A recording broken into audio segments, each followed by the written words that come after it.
am so happy to be back here and to have this chance to talk with all of you and to be introduced by two of the people that I admire most, people who have really made a difference in the lives of so many.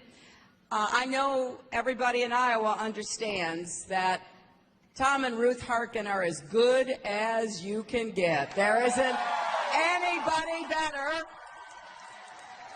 And I loved serving with Tom. I have to confess that I miss the idea that he'll be in the Senate, but you got to hear from Patty Judge, and she would be a great senator for Iowa. I want to thank all the elected officials and party officials who are here. I've been in Lincoln High School before, and I'm glad to be back. How many of you saw the Democratic Convention?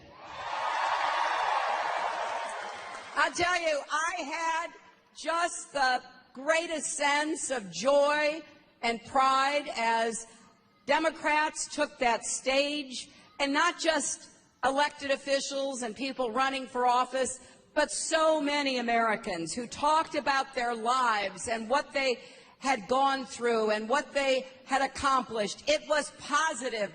It was optimistic. It presented a stark contrast to what we had seen the week before at the Republican convention.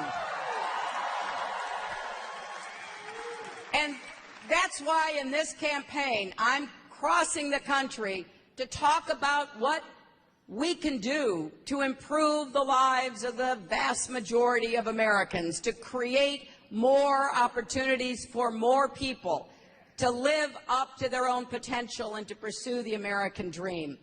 And I can't think of a better place to talk about that than right here in Iowa, because if you build it, they will come.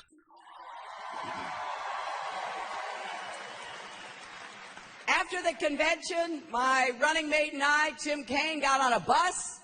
We went through Pennsylvania and Ohio, stopping at factories and businesses, talking to groups, listening, doing a lot of listening about what we need to do together.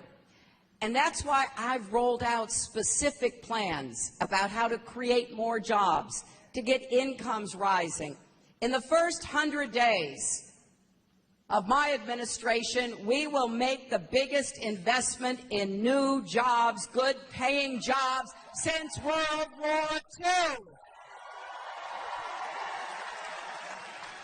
Now, how are we going to do that? Well, we're going to invest in infrastructure, our roads, our bridges, our tunnels, our ports, our airports. These are good jobs, and a lot of them are good union jobs with good pay and good benefits for families. You see, I have this old-fashioned idea that the middle class of America is what makes America's economy work. And what we've been seeing in recent years is a deliberate effort to undermine the middle class. Some of it because of what's called trickle-down economics. Cut taxes for the wealthy, get out of the way of corporations, and that didn't work out so well, did it? Some of it is because the incredible efforts to undermine the right to organize and bargain collectively. The American labor movement helped to create the American middle class.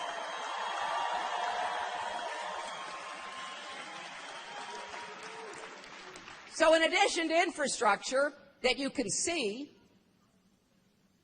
we're going to do water systems. We're going to do sewer systems. We are also going to build a modern electric grid to take the clean, renewable energy that is produced in places like Iowa and make sure it can be distributed where it can be used. You know, I am someone who believes that if we do infrastructure and we do clean, renewable energy jobs, we're going to be on the way to a 21st century economy that will work for everybody, not just those at the top. And how do I know this? Well, because in the past we've done infrastructure, haven't we? In fact, we are living off the infrastructure built by our parents and our grandparents, in some cases our great-grandparents. And a lot of it is overdue. Overdue for maintenance, overdue for upgrades. So this will be good for the economy as well as for individual workers and businesses.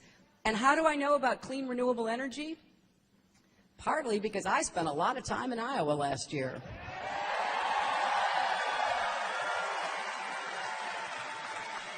Anybody who says to me, well, you know, we can't really transition to clean, renewable energy, I ask them, have you been to Iowa lately? You already get a third of your electricity from wind. And there's going to be a lot of people who will be helped by the kind of work we're going to do to make sure that clean, renewable energy is available around the country. And people who understand that know we can be the clean energy superpower of the 21st century. And some people get a little carried away. Have you noticed that? But I get carried away thinking about all the jobs we're going to create. And all the families that are going to have a better chance for the future. I also get carried away by thinking about advanced manufacturing, because what happened in Iowa was not just putting up the turbines. You all figured out that you could actually put them together in Iowa and employ people who are doing that work and then train people in apprenticeship programs at community colleges to make sure you can maintain those turbines.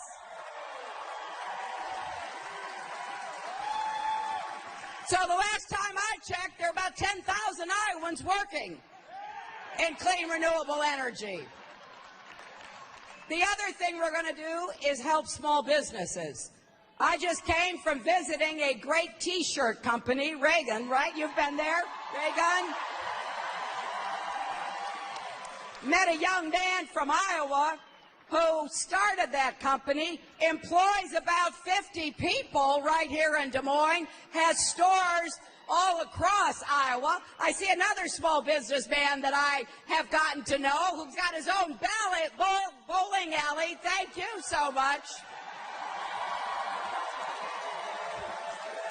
But here's what we've got to do. We've got to make sure that small businesses, particularly those started by young people, get the credit they need. And if they've got student debt, I want to put a 3-year moratorium on their student debt payments so they can start their business and see whether they could be successful.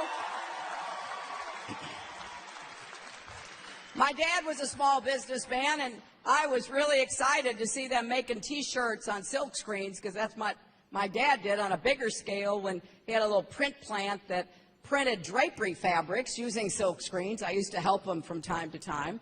And I believe in small business. That's why I want to be a small business president.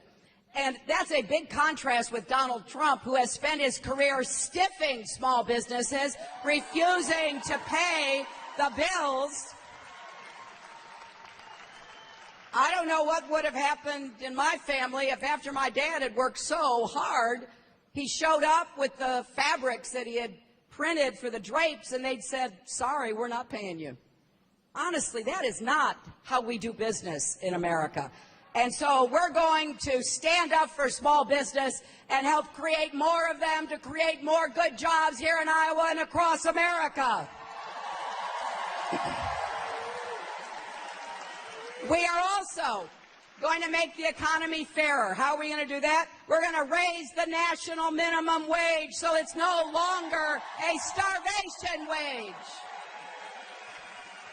We are also going to do what Tom Harkin has stood for his entire life. We're going to make sure people with disabilities have jobs and opportunities in this economy.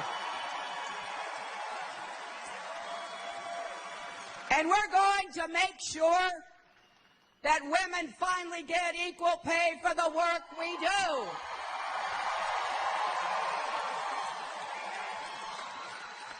So, yeah, I've been laying out plans ever since I showed up here in Iowa back in April of 2015, and I am thrilled to be the Democratic nominee to be able to campaign on those plans and take them to Washington. Now, I got to tell you, if you look at the plans I've laid out, and a lot of independent analysts have done that, here's what they conclude. Under my plans, we'll create about 10.4 million new jobs in America. Under Donald Trump's so-called plans, we will lose about 3.5 million jobs. Now, let me translate that into Iowa, because if you divide the country by population, here in Iowa you could gain 101,000 jobs under my plans and lose more than 33,000 jobs under Donald Trump's plans. So I got to tell you what I believe, which is that if we want to get the economy working for everybody, then we need a campaign that lays out the agenda so people can vote for it, so that when I'm elected, I can tell the Congress, this is what the people of America voted for us to do.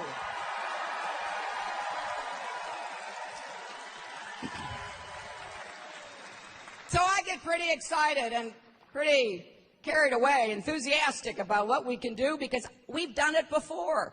I couldn't believe all that negative, pessimistic talk coming out of the Republican convention. I didn't know what country they were talking about. Of course we have challenges. Yes, we have problems. Of course we do. But there is nothing America can't do if we decide to set some goals and pursue them, because you know what? We are stronger together.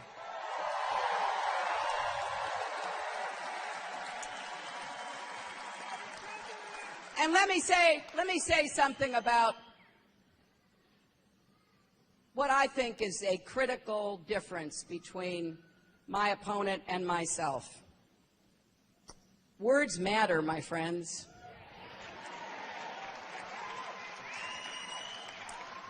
And if you are running to be president, or you are president of the United States, words can have tremendous consequences. Yesterday, we witnessed the latest in a long line of casual comments from Donald Trump that cross the line. His casual cruelty to a Gold Star family. His casual suggestion that more countries should have nuclear weapons. And now his casual inciting of violence. Every single one of these incidents shows us that Donald Trump simply does not have the temperament to be President and Commander-in-Chief of the United States.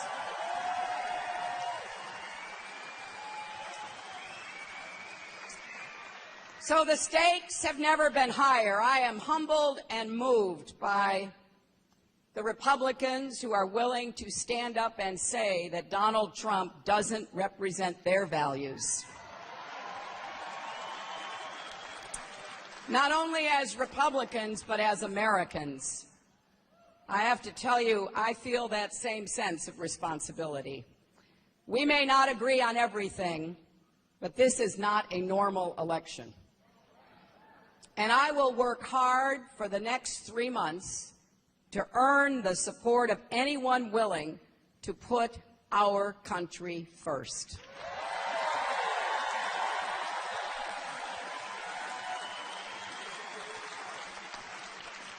As a young man said to me in Florida the other day, friends don't let friends vote for Trump.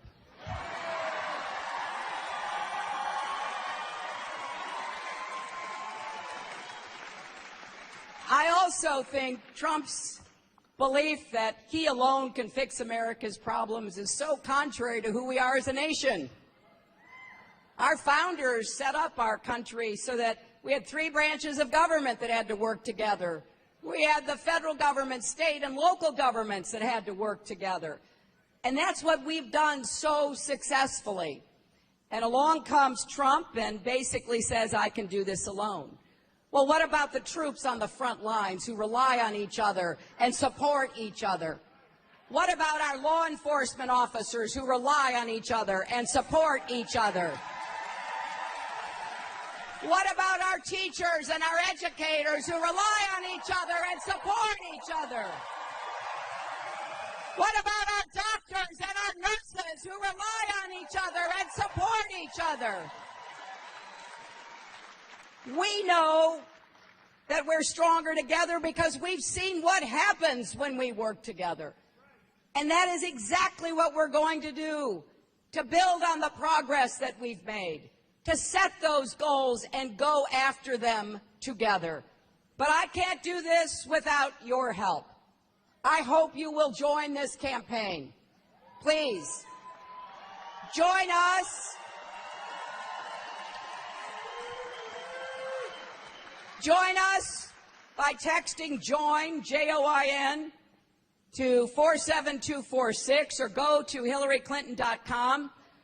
We are organizing across Iowa. We're going to be helping people vote early so that they can make sure that their vote will count. We're going to be reaching into every part of this state. And we're going to be talking and listening, as we did way back in April, to learn what's on the minds of Iowans and to figure out what you need from the next president. Now, I know that any election is hard. It's filled with unpredictable twists and turns. But I want you to imagine what you will feel like the day after that election if we have not come together to chart a course of confidence and optimism that will really get our economy working for everyone, keep us safe and maintain American leadership around the world, and unify our country. That is what I will spend every single day working to achieve. And with your help, Iowa, we will win Iowa. We will win the election, and then we will work together for the future we are seeking. Thank you, and God bless you.